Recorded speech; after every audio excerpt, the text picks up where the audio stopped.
प्रतिगृह्यताम् व्यासपुरुषाय नमः।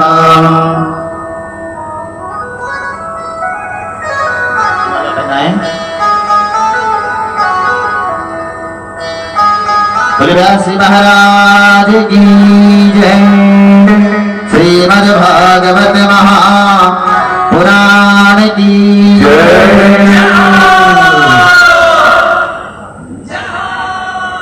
पूजन का कार्यक्रम संपन्न हुआ। आदरणीय श्री मंचन शेखावत जी कार्यक्रम को आगे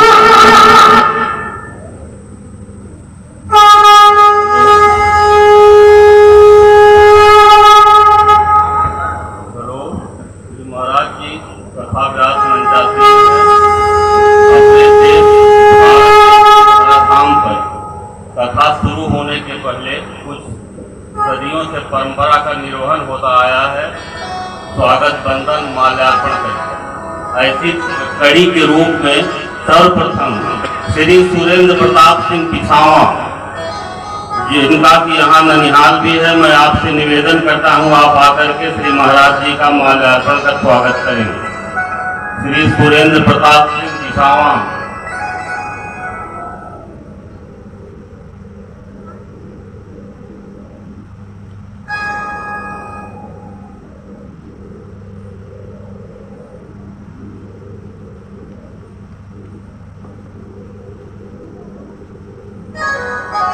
सुरेंद्र प्रताप सिंह पिछावा श्री महाराज जी का माल्यार्पण कर स्वागत कर रहे हैं। आप सब तालियों की गड़गड़ाहट से स्वागत करें। ताली जोर से बजाइए। दूसरी कड़ी के रूप में श्री विजय कुमार सिंह जो परिवार के सदस्य हैं वह मंचासीन हैं, उनसे निवेदन है कि श्री महाराज जी का माल्यार्पण कर स्वागत करें। जोरदार तालियों से स्वागत कीजिएगा।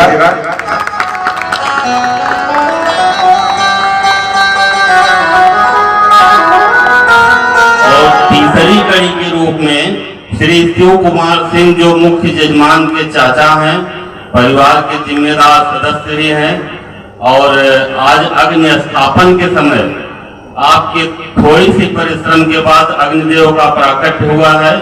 ऐसे में आप आकर श्री महाराज जी का स्वागत बंदन माल्यार्पण करके करें।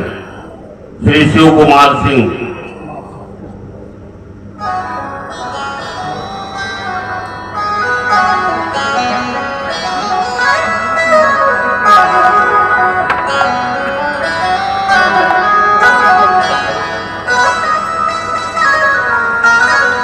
जोरदार ताली बजाइए। माल्यार्पण का कार्यक्रम समाप्त हुआ। श्री व्यास जी से मैं निवेदन करता हूं कि कथाक्रम आगे। हरि ओम।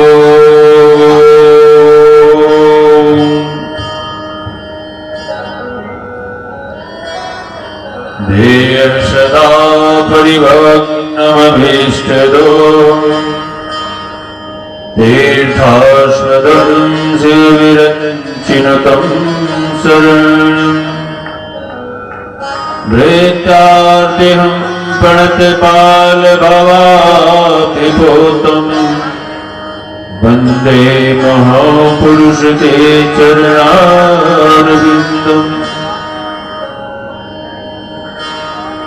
अखण्डमण्डलाकारं व्याप्तं येन चराचरं तत्पदं दर्शितं येन तस्मै श्रीगुरुवे नमः।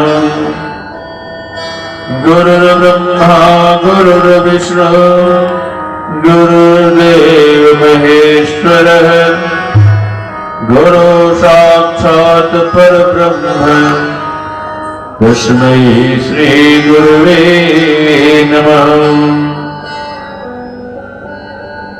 ब्रजे वसन्तं नवनीतचोरं गोपालनानां जगकुलचोरम् अनेक जन्माल जित पाप चोरम चोराग्नेयम कृष्णं नमामि। नमो देवे महादेवे शिवायै सत्यं नमः। नमः प्रकृतये भद्रायै नीताप्रणतापस्मृताम्।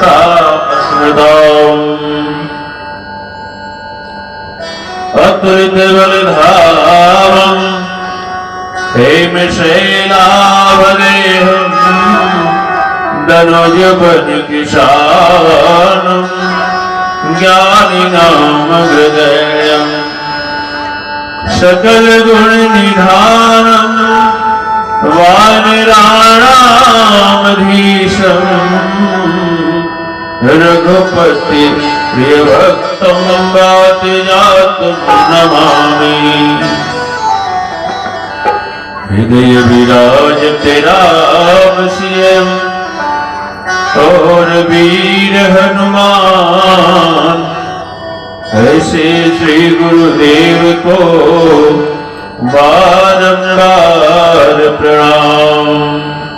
बोले सद्गुरुदेव भगवान की जय। बोले विष्णु भगवान की जय। जय नारायण भगवान की जय। बोलिए नाथा द्विवेदी सरकार की जय। बोलिए वीर बजरंग बली की जय। परम आदरणीय भगवत कथा के रसिक श्रोतागण,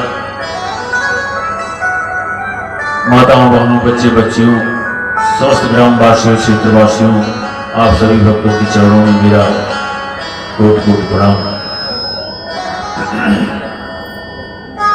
आज इस कथा ज्ञान सत्र का द्वितीय दिवस, आइए हम और आप सभी लोग मिलकर के सर्वप्रथम मन और वाणी को पवित्र करने के लिए भगवान के पावन नाम का कीर्तन करें।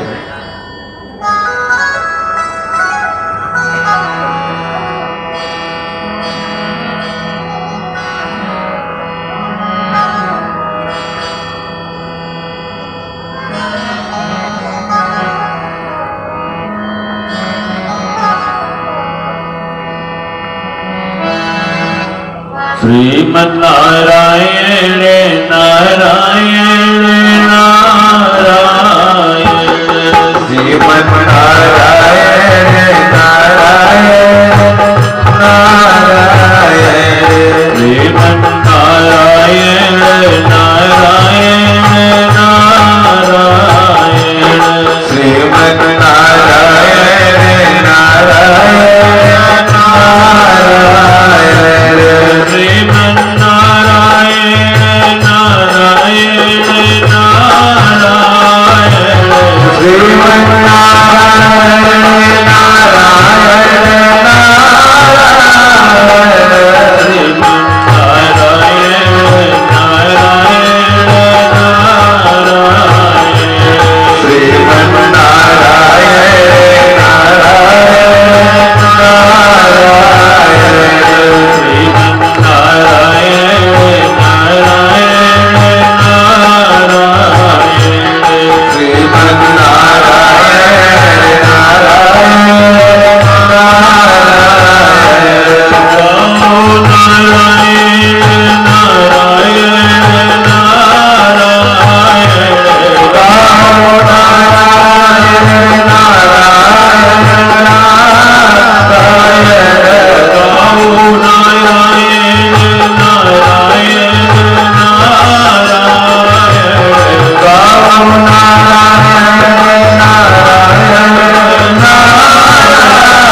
कोई कहे गोविंदा कोई गोपाला, अरे मैं तो कहूँ सांवरिया बांसुरिया वाला। मैं तो कहूँ सांवरिया बांसुरिया वाला। मैं तो कहूँ सांवरिया बांसुरिया वाला। मैं तो कहूँ सांवरिया बांसुरिया वाला।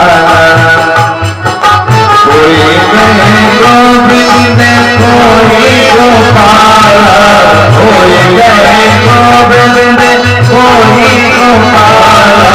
मैं तो कहूँ सांवरिया बांसुरिया वाला। मैं तो कहूँ सांवरिया बांसुरिया वाला। राधा ने कृष्ण कहा मीरा ने गिरिधर। राधा ने कृष्ण कहा मीरा गिरिधर। राधा ने कृष्ण कहा मीरा ने गिरिधर। राधा ने कृष्ण कहा मीरा गिरिधर। मीरा ने कृष्ण कहा खूब जाने नटवर। कृष्ण कहा खूब जाने नटवर। हजारों ने तुमको पुकारा थमाला। मैं तो कहूँ सांवरिया बांसुरिया वाला। मैं तो कहूँ सांवरिया बांसुरिया वाला। कोई कहे गोविंद कोई गोपाला। कोई कहे गोविंद कोई गोपाला। मैं तो कहूँ सांवरिया बांसुरिया वाला।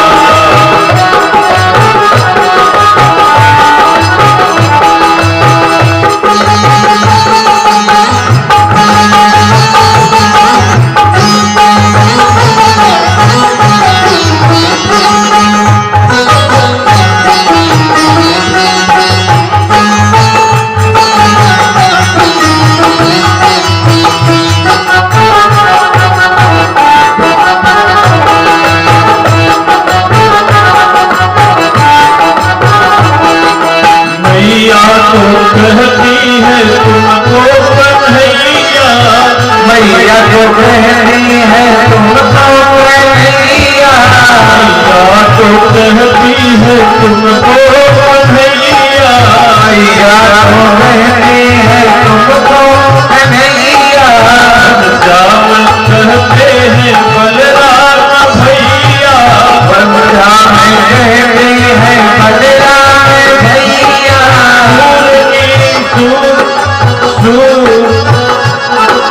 सूरज की आँखों के तुम हो जाला। कोई कहे कन्हैया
श्रीमद् भागवत की कथा कल आप लोगों ने महात्मा के रूप में सुना।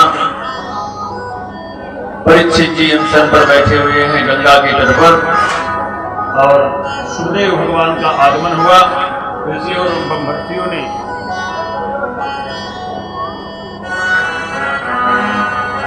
इस सभा में जिस समय सुखदेव जी आए, बड़े बड़े ऋषियों और ब्रह्मर्षियों ने उठकर के उनका अभिवादन किया, सत्कार किया, उन्हें उच्च स्तर पर विराजमान कराया। और अब यहीं से परीक्षित जी एक एक प्रश्न पूछते हैं और सुखदेव जी महाराज उसका सागर में उत्तर देते हैं। सुखदेव जी की महाराज के बारे में कहा जाता है कि वो अपने मां के गर्भ से बाहर ही नहीं आना चाहते थे। बड़ी विनती के बाद वो गर्भ से बाहर आए, क्योंकि वो जानते थे कि ये संसार क्या है, ये माया की नगरी है। और ये इनको दिव्य ज्ञान प्राप्त हुआ था भगवान भोलेनाथ के कारण, क्योंकि भगवान भोलेनाथ ही सारी कथाओं को भगवती पार्वती को श्रवण कराए। राम कथा भी भगवान भोलेनाथ ने श्रवण कराई थी।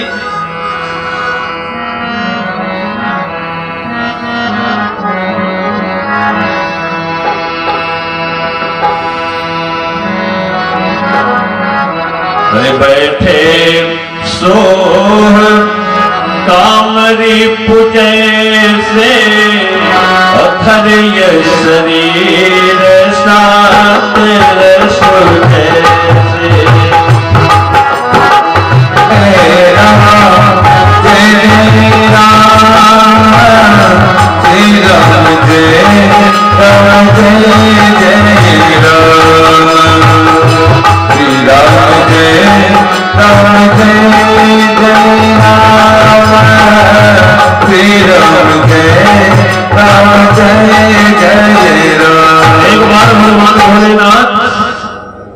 बैठे सोह काम रूप जैसे धरे शरीर शांत दर्श जैसे। शांत दर्श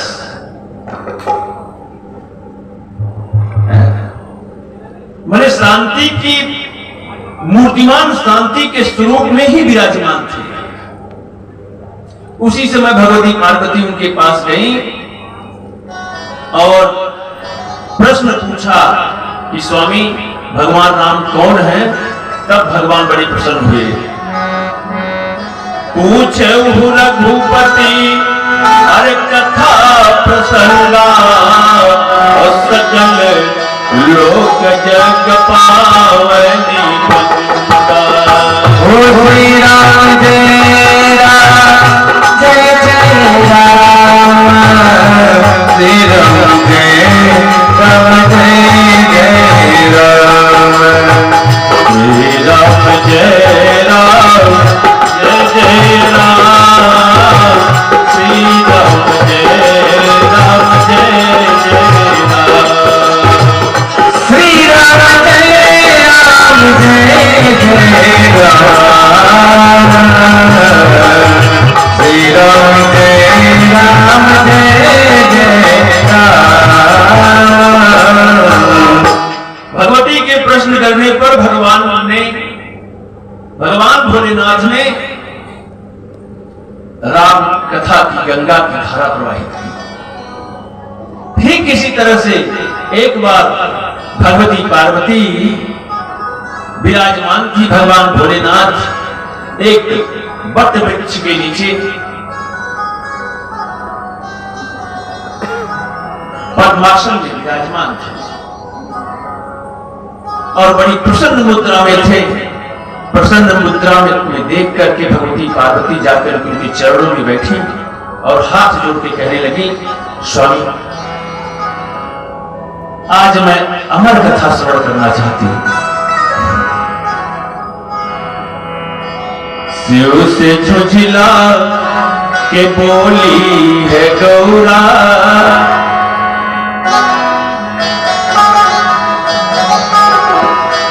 शिव से जो जिला के बोली है गौरा, दिल के अरमान हमरे मिटावा। शिव से जुटला के बोली है गौरा, दिल के अरमान हमने मिटावा। मैं अमर कथा पे कहानी, सुन पे अमर कथा पे कहानी, कहे शंकर चरण तो दबावा। सुन अमर कथा पे कहानी, कहे शंकर चरण को दबावा।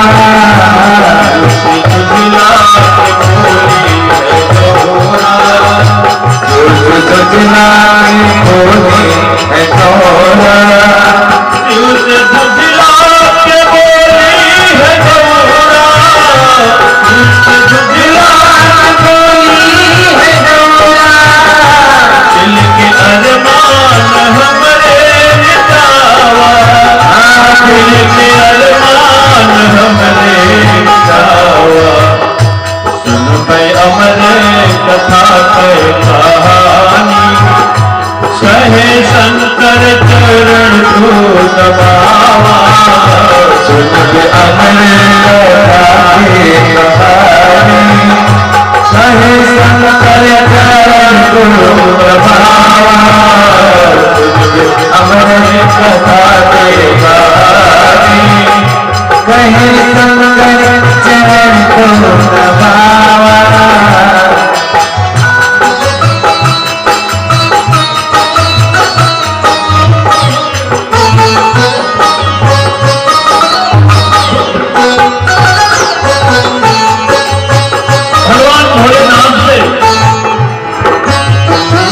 भगवान भोलेनाथ से जब भगवती पार्वती ने निवेदन किया तो भगवान भोलेनाथ ने कहा, हे देवी, अमर कथा तो मैं श्रवण कराऊंगा, लेकिन एक बात का ध्यान रखना, कथा मैं कहूंगा हुंकारी भरते रहना। कथा कोई कहता है, कहानी कोई बताई जाती है तो हुंकारी भरी जाती है ना, हुंकारी भरते रहना। और एक काम करो, मैं लेट जाता हूं, अब तो मेरा चरण भी दबाओ, पुकारी भरो और मैं कथा प्रारंभ कर रहा हूं। सुर से मंत्र की ये सती दबाती चरण, सचो मंत्र को ये सती दबाती चरण, सुर से मंत्र की ये सती दबाते चरण, सुनते अमर कथा बंद करके दोनों नयन, सुनते अमर कथा बंद करके दोनों नयन। सती सुनने लगी वह बीज मंत्र हो के मगन, सच सुनने लगी बीज मंत्र हो मगन, सुगाय के डाल पे बैठा कर रहा था श्रवण, सुगाय के डाल पे बैठा कर रहा श्रवण। कथा आधी हुई तब सती ऐसाने लगी, कथा आधी हुई तब सती ऐसाने लगी, मंत्र से ध्यान हटा नींद के बस जाने लगी, मंत्र से ध्यान हटा नींद के बस जाने लगी, मंत्र से ध्यान हटा नींद के बस जाने लगी। सुगा भरने लगा तब होकारी, सुगा भरने लगा तब होकारी, सुनत बाती कथा हम सुनावा, सुन अमर कथा के कहानी, कहे शंकर चरण को दबावा। सुन अमर कथा के कहानी, कहे शंकर चरण को दबावा।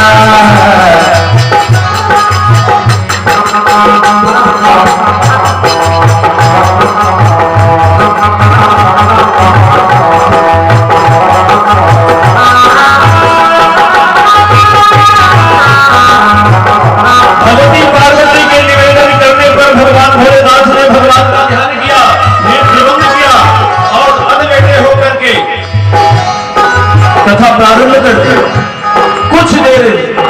तो भगवती पार्वती हूं करती रही, हुकारी भरती रही, लेकिन थोड़ी देर के बाद इन्हें आलस आने लगा।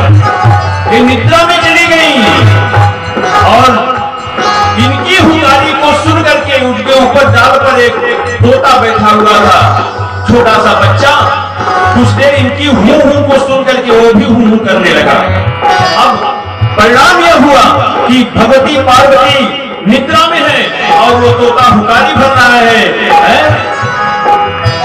सती सोने लगी शंकर कथा सुनाते थे, सती सोने लगी शंकर कथा सुनाते थे, बंद थे नैनोकारी पे बढ़े जाते थे, बंद थे नैनोकारी बढ़े जाते थे।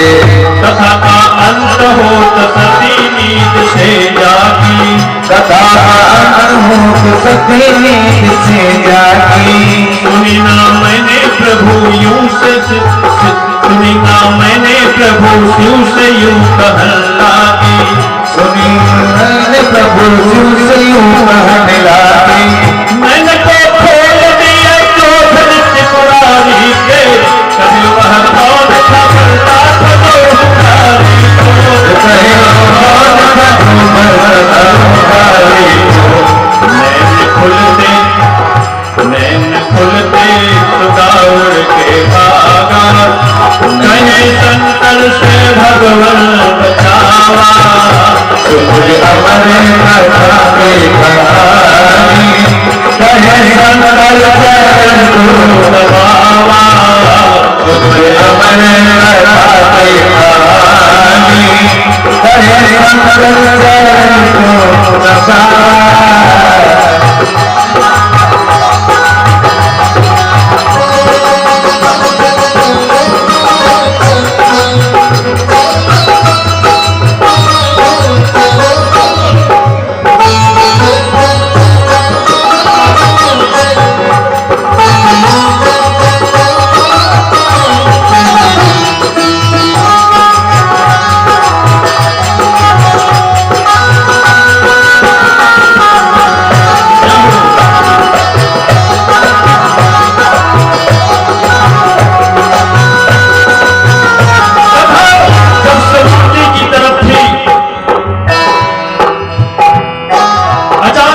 पार्वती की निद्रा खुल गई और चौंक पड़ी। उन्होंने भगवान भोलेनाथ से कहा, प्रभु मैं कथा श्रवण से वंचित रह गई,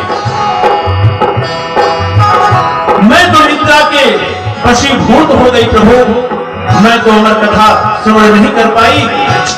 जैसे ही पार्वती मैया ने यह कहा, चौंक करके भगवान भोलेनाथ ने भी नेत्र को खोल दिया। उन्होंने कहा, हे भगवती, अगर तुम कथा श्रवण नहीं कर रही थी, हुकारी कौन भर रहा था? कहीं कोई असुर मायावी इस बीज मंत्र को जान करके अमरता न प्राप्त कर ले।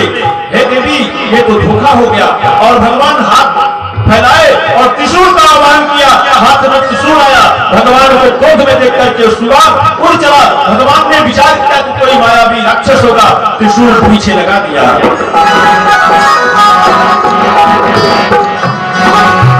सुबह के उड़ते ही शंकर त्रिशूल छोड़ दिए, सुबह के उड़ते त्रिशूल छोड़ दिए, सुबह के उड़ते ही शंकर त्रिशूल छोड़ दिए।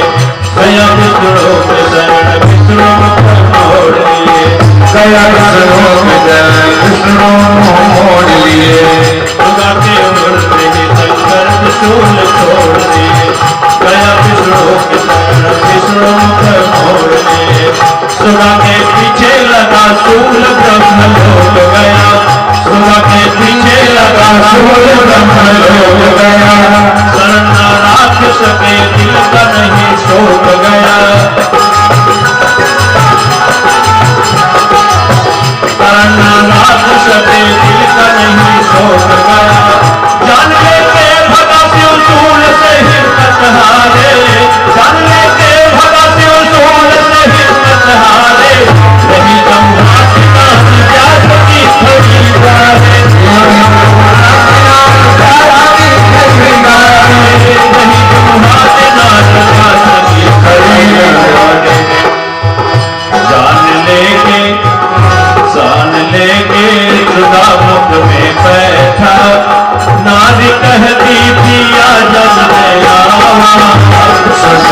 अमर कथा के कहानी, कहे सकल चरण तुम प्रभावा, अमर कथा के कहानी, कहे सकल चरण तुम प्रभावा।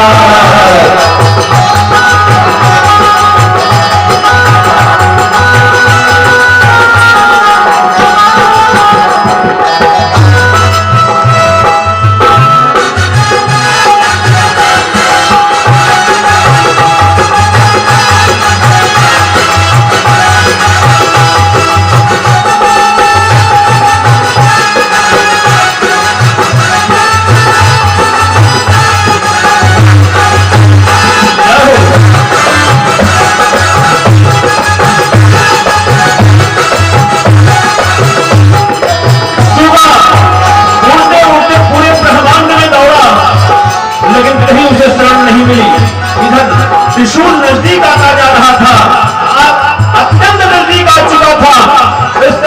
ये देखा इस त्रिशूल से अब मेरा प्राण ही निकल जाएगा। उस समय वो व्यास की आश्रम पे पहुंच चुका था। व्यास की पत्नी दरवाजे पर खड़ी थी और ठीक उसी समय उन्हें जमुहाई आ गई। जमुहाई आती तो ऐसे मुख खुल जाता है और उसी समय त्रिशूल एकदम नजदीक आ गया। प्राण बचाने के लिए सूखा जो था वो व्यास की पत्नी के मुख में प्रवेश कर गया। नारी के पेट में त्रिशूल लगाया चक्कर, नारी के पेट में त्रिशूल लगाया चक्कर।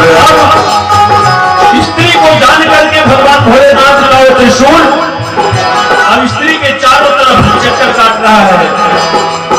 नारी के पेट में त्रिशूल लगाया चक्कर, दास जा कर कहे लौट तोल शिव शंकर। हम जातिए कुछ हाथ नहीं आएगा, हाथ नहीं आएगा, दास बना पुत्र जो पाएगा, दास बना पुत्र पाएगा। रोज शिव शांत की स्थूल गिरफ्तार हुआ, रोज शिव शांत की स्थूल गिरफ्तार हुआ। कहे गुजरात से तेरे अवतार हुआ, कहे गुजरात से तेरे अवतार हुआ, कहे गुजरात से तेरे अवतार हुआ। दया पंडित की बेटी बखानी, दया पंडित की बेटी बखानी। लिए गुरु मंत्र किससे बतावा, अमर कथा के कहानी, कहे सकल चरण तुम प्रभावा, अमर कथा के कहानी, कहे सकल चरण तुम प्रभावा, अमर कथा के कहानी, कहे गुजरात बोली है गौरा, गुजरात बोली है गौरा, के अरमान हमारे मिटावा, आपकी अरमान हमरे मिटावा, के अरमान हमारे मिटावा। सुन अमर कथा के कहानी, सुन अमर कथा के कहानी, कहे शंकर चरण तुम प्रभावा, अमर कथा के कहानी, कहे शंकर चरण तुम प्रभावा, अमर कथा के कहानी, कहे शंकर चरण तुम प्रभावा। बोले आनंद भगवान की जय। भगवान की जो कथा श्रवण करने के बाद अमरता प्राप्त हो जाती है, वही कथा भगवती पार्वती सुनी थी और आज वही कथा सुन करके शुक्रदेव जी महाराज को इतना ज्ञान हो गया कि वो जानते हैं संसार की नश्वरता का, संसार में आना नहीं चाहते थे। ऐसे सुखदेव भगवान ज्ञानी आज परीक्षित के सामने उच्च सिंहासन पर विराजमान है और अमर कथा प्रदान कर रहे हैं।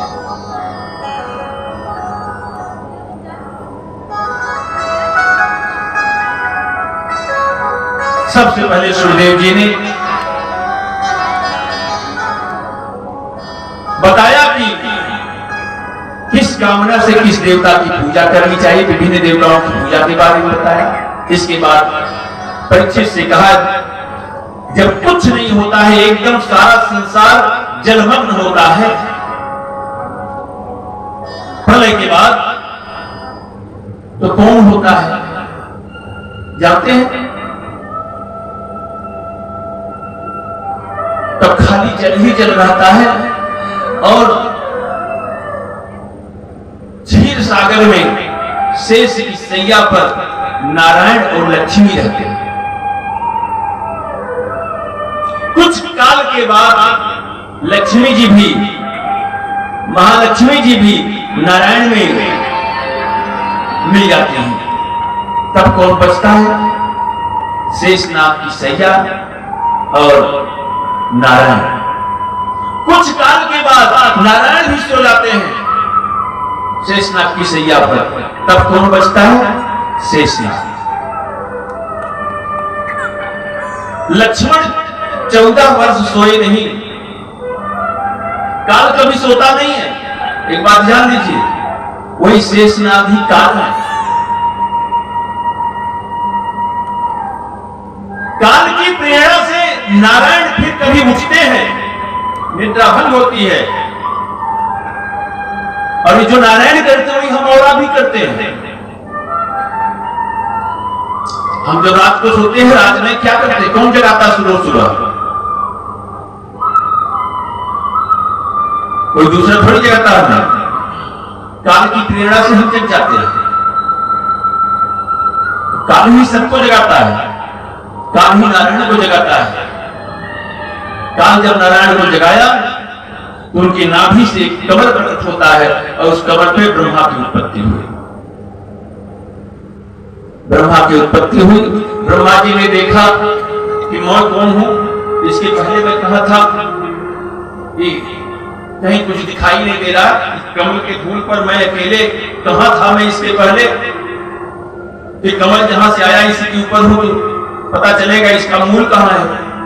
कमल की नाल को पकड़ करके हजारों वर्ष तक खोजते रहे, लेकिन उसका कहीं कोई अंत नहीं मिला। थक हार करके फिर ऊपर उसी कमल पर आकर के बैठ गए।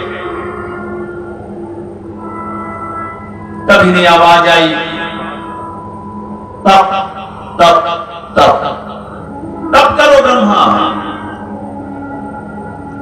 तपस्या करो। तो ब्रह्मा जी हजारों वर्ष तक उसी कमल पर बैठ करके तपस्या किए। तब जाकर के भगवान का दर्शन हुआ। उन्होंने आदेश दिया कि सृष्टि रचे। अब सृष्टि रचे कैसे? सृष्टि रचने के लिए कुछ चाहिए, कुछ तो जल के अलावा कुछ था ही नहीं है? धरती थी नहीं, उस जल में कौन से सृष्टि रचेंगे? सबसे पहले धरती की जरूरत है, धरती आवे। भगवान ब्रह्मा ऐसा विचार कर ही रहे थे, ऐसा विचार कर ही रहे थे कि ये भगवान पृथ्वी नहीं है तो फिर कैसे सृष्टि रहेगी इस पर। इतना सोच रहे थे, तब तक ब्रह्मा जी को छींक आ गई। और छींक आई तो उनकी नाक से कीड़ा छटका और देखते ही देखते वो एक बित्ते का, एक हाथ का, एक बार विशाल शुक्र रूप का अवतार ले लिया। बोलिए शुक्र भगवान की जय। भगवान नारायण ही उनकी नाक से प्रकट हुए शुक्र रूप में, और शुक्र रूप में प्रकट होकर के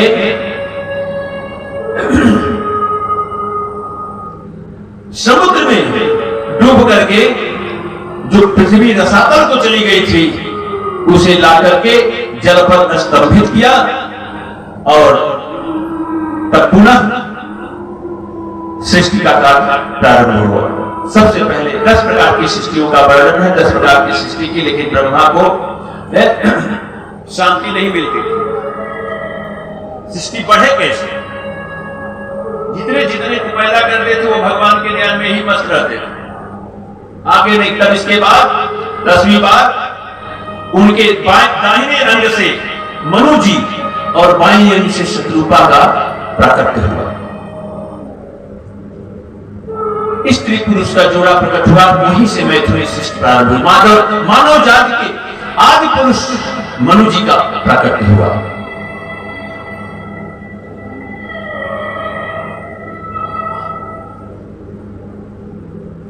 मैथुनी सृष्टि प्रारंभ हुई। भगवान ने उनको चतुश्लोकी भागवत श्रवण कराई और परीक्षित ने पूछा सुखदेव जी से, महाराज हमने सुना है कि भगवान जब पृथ्वी को निकाल रहे थे समुद्र से, तो वहां हिरण्याक्ष का और भगवान का घनघोर युद्ध हुआ था। इस कथा को आप श्रवण कराइए। तब भगवान सुखदेव भगवान कहते हैं, परीक्षित एक बार की बात है, सनक सनंदन सनातन संत कुमारी चारों भाई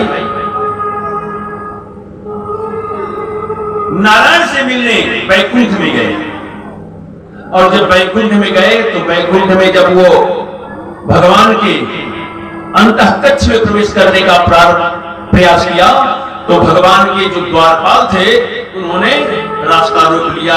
कहा अभी तुम लोग नहीं जा सकते, क्यों कि लक्ष्मी जी के साथ भगवान विराजमान है अपने अंतःकक्ष में।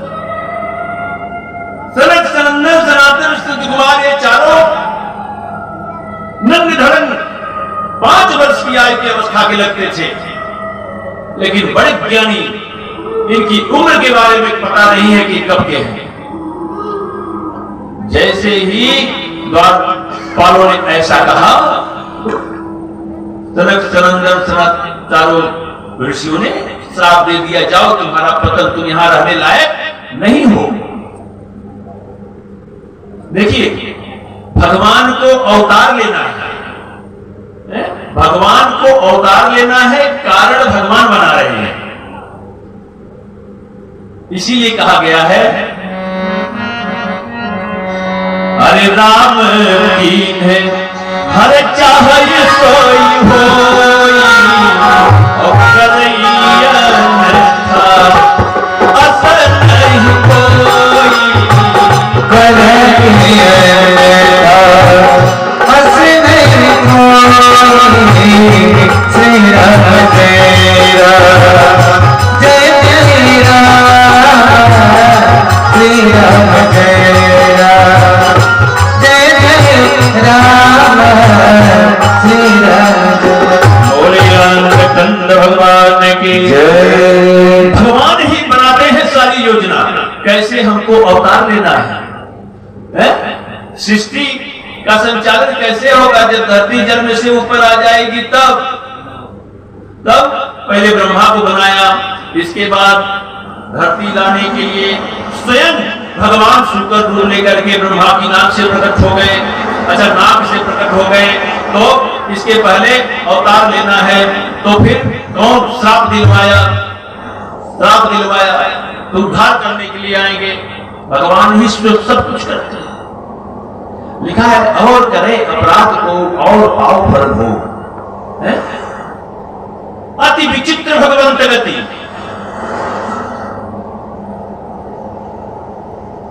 कभी कभी दिखाई देता है अपराध किसी ने किया और सजा किसी और को मिल गई, किसी और को नहीं मिलती है, जो करता उसी को मिलती है।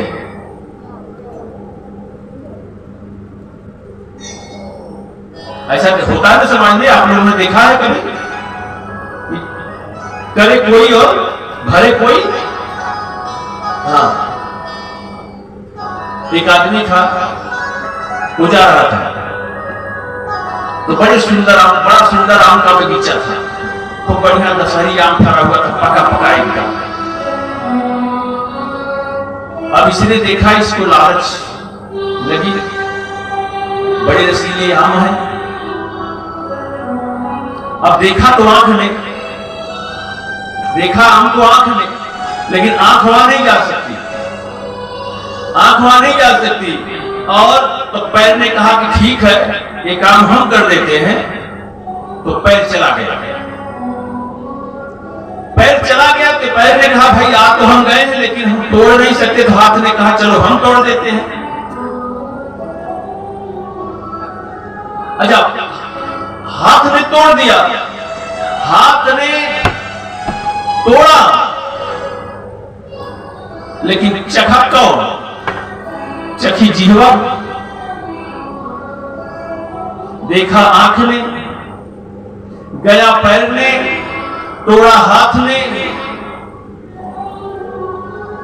चखी रस कौन लिया? जिह्वा। इतने में बगीचे का मालिक आया डंडा लेकर के, और दौड़ा के मारा पीठ पे एक डंडा। बताओ गलती पीठ की क्या थी?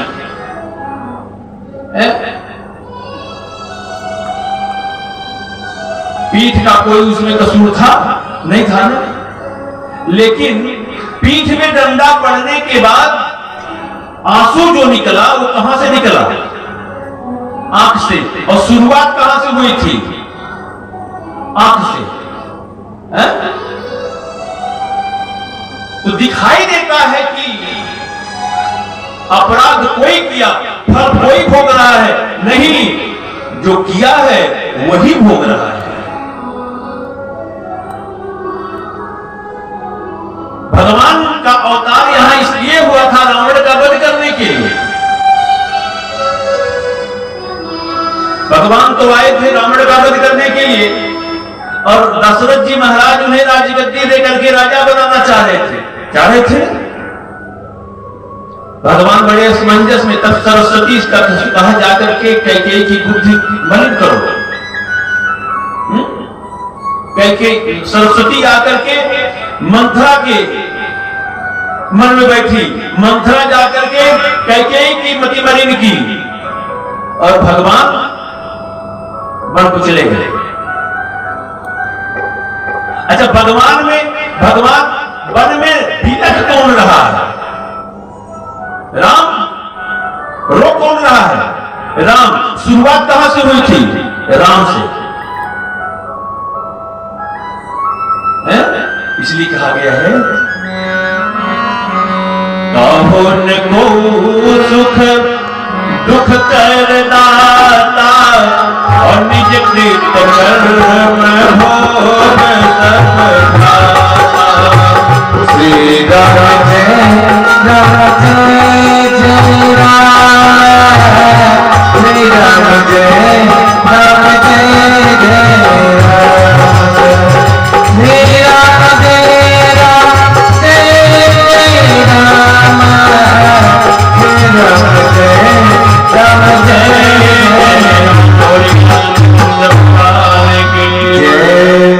कोई किसी को सुख दुख नहीं देता, सब अपने कर्मों का परिणाम अपने आप को ही भोगना पड़ता है। सनक सनंदन चारों ऋषियों ने जब श्राप दे दिया तो जय विजय, अच्छा जब ये श्राप दे दिए जय विजय उनके चरणों में माफी मांग रहे हैं, ठीक उसी समय नारायण निकल आए हैं, क्योंकि तब तक नहीं निकले जब तक वो श्राप नहीं दे दिए। जाकर के चारों महात्माओं को प्रणाम करते हैं, कहते हैं ब्राह्मण देवता हम इनकी तरफ से क्षमा चाहते हैं, आपने जो इन्हें दंड दिया है ये उसके पात्र हैं।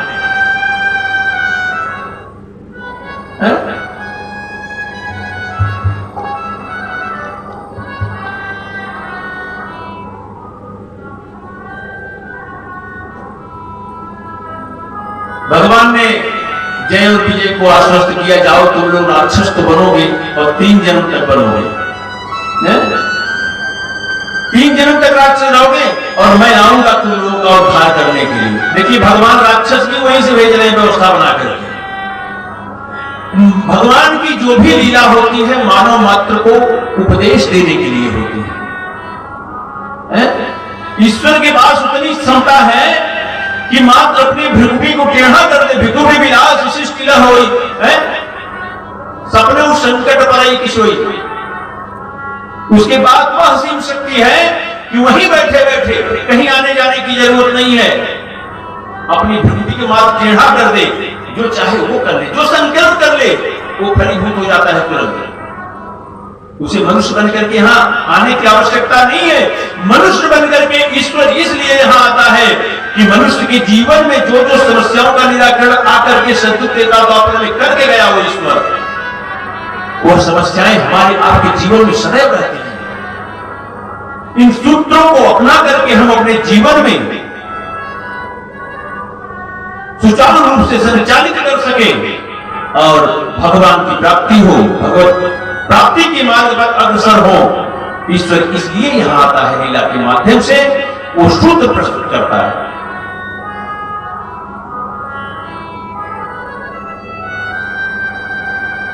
तो महात्माओं के श्राप के कारण जय और विजय हिरण्याक्ष और हिरण्यकश्यप बनकर कश्यप की पत्नी के गर्भ से प्रकट हुए थे और हिरण्याक्ष बड़ा बलवान था। जिस समय यह पैदा हुआ उस समय त्रिलोकी कांप गई। ये गदा लेकर के पैदा होते ही अपना विकराल रूप बना करके सीधे इंद्र के पास पहुंच गए। इंद्रादि सारे देवता छोड़कर भाग गए और इसके बाद वो सीधे ब्रह्मा के पास पहुंचा। ब्रह्मा तुम हमसे युद्ध करो। ब्रह्मा ने कहा हमारी उम्र देख रहे हो, जाओ तुम्हें युद्ध करने वाला मिलेगा। और हिरण्याक्ष अपने बल के मद में आकर के समुद्र में जाकर के जैसे छोटे से जलाशय को एक मतवाला हाथी मथ डालता है, ठीक उसी तरह से हिरण्याक्ष अपने बल के मद में समुद्र को एकदम मथने लगे। जिस समय भगवान शुक्र रूप का अवतार लेकर के अपने नाक के ऊपर उसको टिका करके लेके आ रहे थे पृथ्वी को, जिस पृथ्वी पर हम और आप हैं, लेके आ रहे थे। पीछे पीछे भगवान को ललकारता हुआ रुक जा, ठहर जा, हमसे युद्ध कर, है? ये कहता हुआ भगवान को छेड़ते हुए पीछे पीछे हिरण्याक्ष आए थे। लेकिन भगवान उसकी बात का कोई उत्तर नहीं दे रहे थे। भगवान ने विचार किया पहले पृथ्वी को जल पर स्तंभित कर दी जाए। पृथ्वी को ला करके जल पर स्तंभित किया, इसके बाद तब भगवान बोले और हिरण्याक्ष से कहा तुम बहुत देर से मेरा पीछा कर रहे हो, तुम्हारी युद्ध की लालसा है, आओ दो हाथ हमसे हो जाए। भगवान भोलेनाथ, भगवान नारायण और हिरण्याक्ष दोनों भिड़ गए। मन युद्ध, कभी ये गदा चलाते थे, कभी ये लगता था, हाहाकार मच गया। देवता इस भगवान की इस हिरण्याक्ष के युद्ध को देखने के लिए आकाश मार्ग में उपस्थित होकर के देख रहे थे। बड़ा घनघोर युद्ध हुआ। अंत में भगवान ने लीला के माध्यम से एक तमाचा खींच करके मारा, एक तमाचा खींच कर और तुरंत उसी जल में विलीन हो गया। बोलिए आनंद भगवान की जय। भगवान ने जब हिरण्याक्ष का वध किया तो आकाश मार्ग से देवों ने फूल की वर्षा करके भगवान की स्तुति की। भगवान ये बड़ा निर्दयी राक्षस था।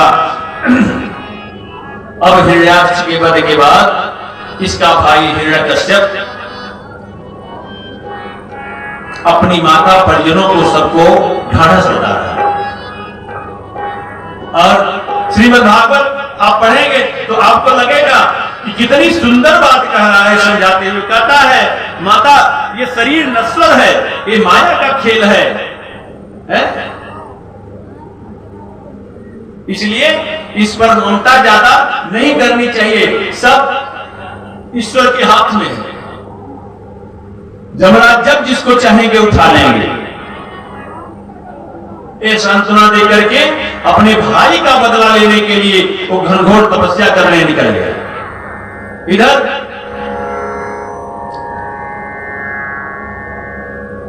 कर्दम जी की पत्नी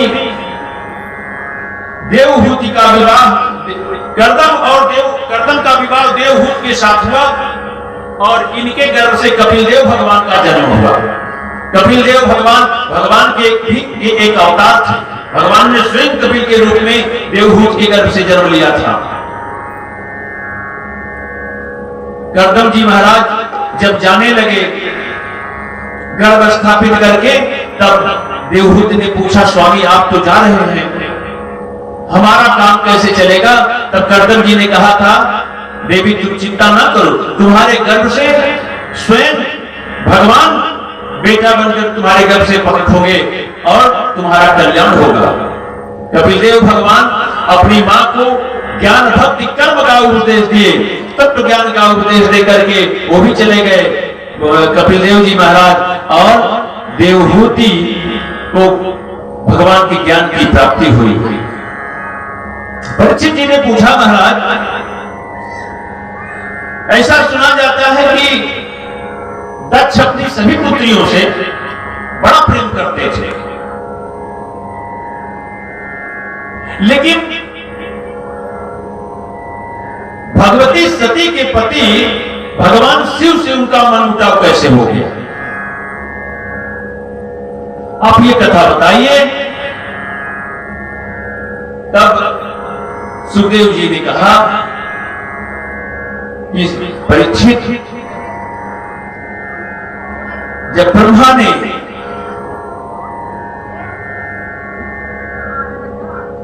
दक्ष को प्रजापति बना दिया तो प्रजापति का पद प्राप्त करके दक्ष को अहंकार हो गया। देखिए, अहंकार बड़ा खतरनाक दुर्गुण है।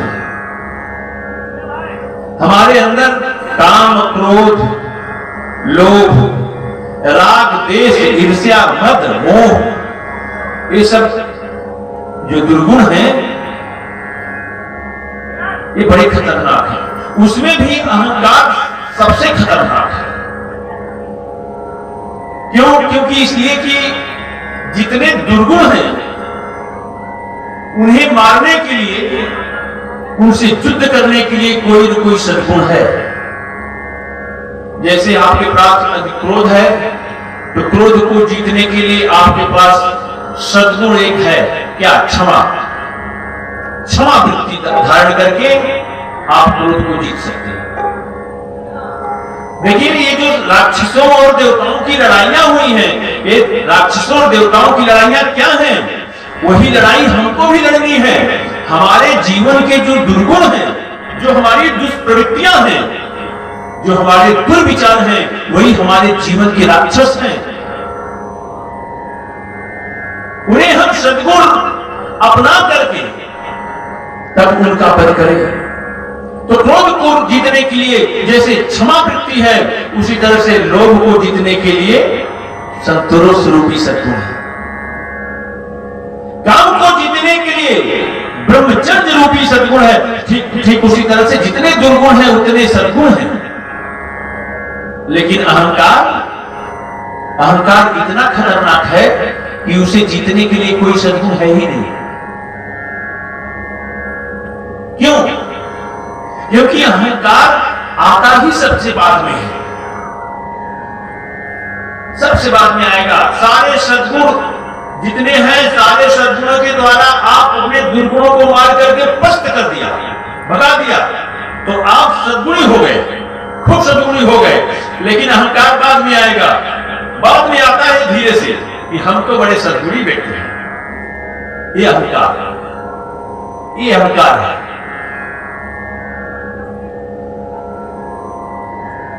किसी गरीब व्यक्ति को अहंकार नहीं होगा। अचानक पूर्वांचल एक्सप्रेसवे का पैसा मिल जाए,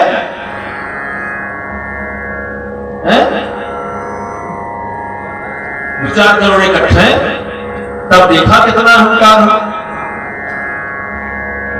किसी निर्बल को अहंकार नहीं होगा। निर्बल को काहे का अहंकार? अहंकार तो बल वाले को होता है, सीना तान के चलता है। तो दक्ष जो है, प्रजापति जब बन गया तो उसे जो पद मिल गया, तो पद पाकर के वो मद में चूर हो गया। पद शब्द में ही देखिए, पद को 2 अक्षर का पद है और मद 2 अक्षर का है। पद भी 2 अक्षर का और मद भी